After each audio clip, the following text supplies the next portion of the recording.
আমার পুরস্কার কিছু দেন না, খালি ছবি তুলে দিলে নেটে ছেড়ে দিচ্ছে। বলেন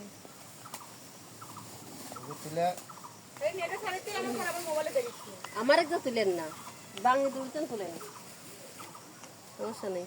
আমার তুললে তুলে হলাম।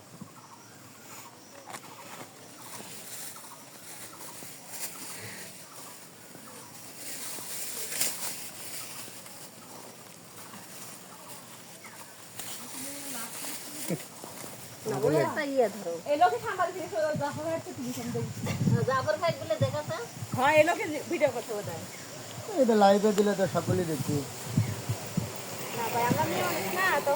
আমাদের আত্মীয় স্বজন এখন বাড়ির সাথে আছে তাই বেশি আমরা কি ইয়ে যাচ্ছি কম এখন কবে আত্মীয় স্বজন আমরা টিভিতে গেছি কিংবা মোবাইলে দেখেছি, এরা খারাপ লাগবে।